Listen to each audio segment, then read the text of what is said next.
Anda kembali bersama kami, pemirsa. Kita simak bagaimana kronologis kasus penganiayaan 2 pegawai KPK di Hotel Borobudur yang terjadi pada Sabtu kemarin. Kita lihat bagaimana informasi selengkapnya.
Kita lanjutkan perbincangan kita bersama ICW. Ada Mas Agus di sini dan kita juga mencoba untuk menghubungi KPK namun belum direspon. Saat ini kita lanjutkan bahwa tadi Mas Agus sempat mengatakan bahwa memang KPK harus meningkatkan keamanan bagi penyidik dan juga berdasarkan kebutuhan. Ya. Artinya hingga saat ini semenjak kasus yang terakhir Novel kemudian pimpinan KPK sempat diteror, apakah sudah ada peningkatan? Ya, seharusnya sudah ya. Harusnya mereka harus melakukan itu karena ini kan SOP internal, pasti mereka juga betul-betul menjaga kerahasiaannya, bagaimana protapnya gitu. Tapi dari berbagai kasus yang terjadi sudah lebih 5 kali terjadi, entah itu pegawai-pegawai, pimpinan, penyelidik atau penyidik, baik itu dilakukan di rumah atau di kantor ataupun pada proses seperti ini, saya yakin mereka pasti melakukan proses perubahan-perubahan gitu. Dan seharusnya perubahan-perubahan itu juga menyesuaikan diri dengan situasi eksternal seperti ini gitu. Ketika melakukan proses penegakan hukum itu mendapatkan respon negatif gitu, respon balik dari para pelaku gitu. Dan para pelaku ini pasti juga mempelajari dari kasus-kasus yang lain gitu. Sebenarnya kan kayak kasus-kasus seperti ini itu sudah terjadi bahkan di kasus Buol kalau tidak salah. Waktu itu kalau nggak salah yang saya dapat informasinya, penyidiknya waktu itu Pak Novel itu kan sempat mau dikeroyok oleh massa yang waktu itu penyidik KPK mau menangkap bupatinya gitu.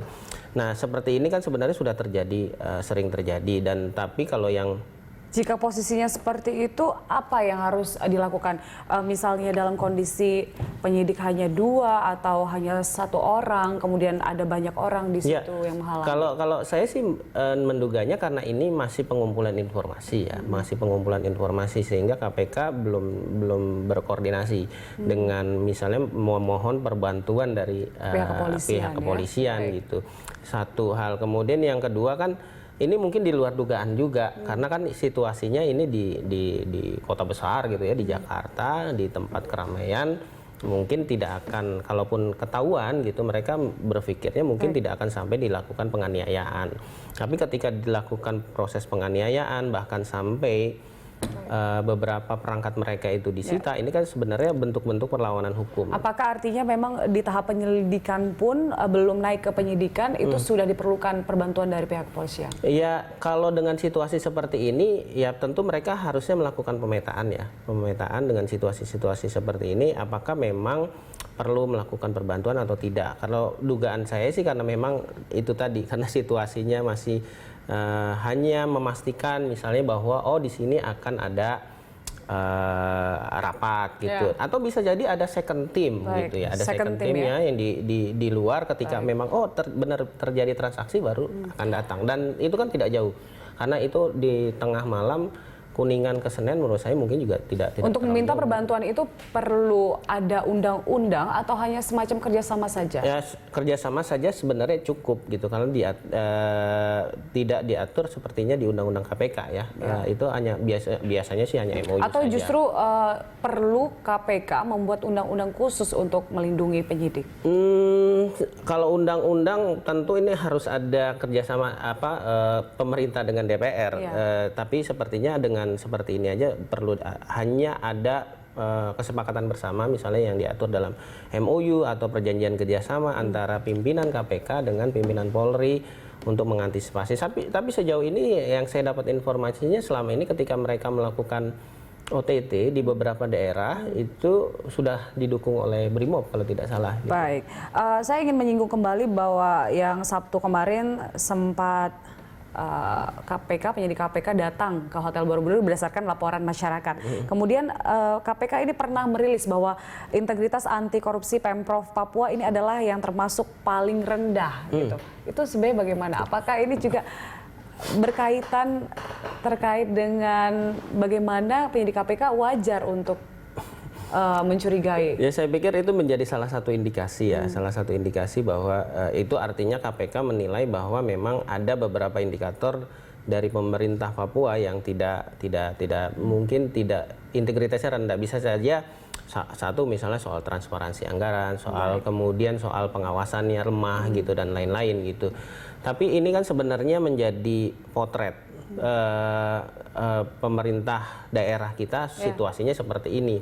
Tapi beberapa hal menurut saya ada juga pemerintah daerah yang integritasnya dianggap bagus gitu ya, tidak dianggap bagus, tapi ternyata juga dijerat oleh KPK juga. Misalnya di Kota Makassar waktu itu kalau tidak salah pemerintah Kota Makassar ini dianggap pemerintah yang punya integritas baik, tapi ternyata wali kotanya terjerat juga oleh KPK gitu. Oke, sejauh ini berdasarkan data ICW, kasus korupsi yang terjadi di Papua itu sudah berapa banyak dan seberapa masif? Kalau informasinya cukup masif, tapi kasus yang diproses kayaknya belum banyak ya, belum banyak. Mungkin nggak lebih dari 5 ya kepala daerah yang sudah terjerat oleh KPK gitu ya.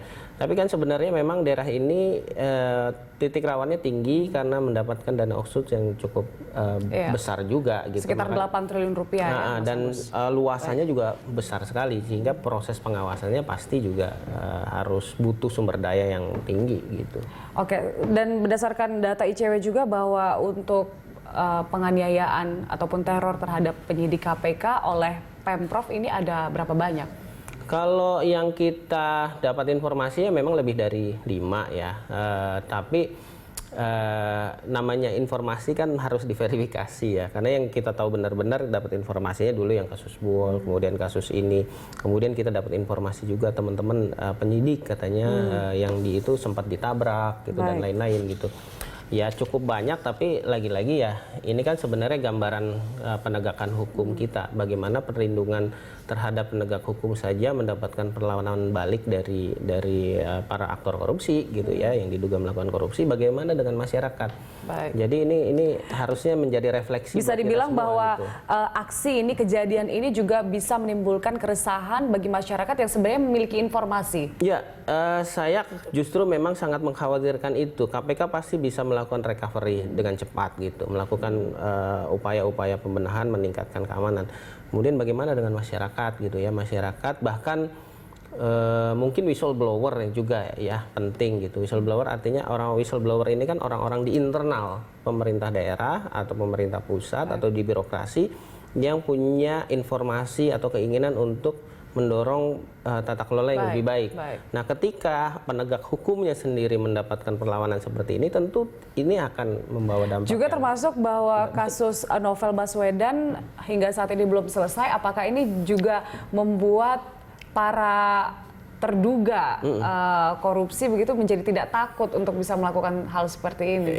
Iya, saya pikir juga dampaknya akan sampai seperti itu, akan semakin berani karena mempelajari situasinya. Apalagi kalau sampai yang sekarang ini tidak ada penyelesaian, tidak ada yang dijerat di proses hukum, pasti mereka akan semakin berani gitu di daerah gitu untuk memproteksi kegiatan-kegiatan yang mengarah pada tindak pidana korupsi. Gitu. Oke. Selain melaporkan kepada pihak kepolisian tentang kejadian kemarin, apa yang harus dilakukan KPK lagi? Ya, Satu dia. tentu ya harus memproteksi diri.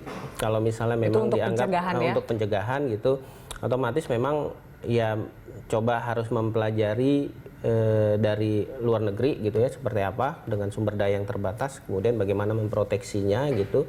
Sudah ada seperti kiblat apa. yang bisa kita contoh nggak? Ya selama ini sih yang saya dapat informasinya mereka dapat pelatihan dari ya beberapa misalnya Australia gitu ya, kemudian Amerika juga. Itu pencegahannya untuk pencegahan korupsi di Australia dan negara lain mungkin lebih baik. Protapnya sih ya, protapnya. Tapi kan lagi-lagi ini kan soal sumber daya, karena sumber daya KPK ini sangat terbatas. Sangat terbatas. Sangat terbatas. Personelnya, jumlah personelnya Mas Iya, Agus. terutama yang di penyelidikan dan penyidikan gitu ya. Kalau yang lainnya kan pegawai-pegawai ini kan dukungan support saja. Oke. Kalau kemudian dukungan support itu diperbantukan, saya khawatir akan mempengaruhi situasi KPK secara keseluruhan. Oke, itu pertama ya, proteksi, dan kita akan lanjutkan Mas Agus perbincangan kita. Pemirsa, tetaplah bersama kami di Dialog Jurnal Pagi. Usai jeda kami akan kembali.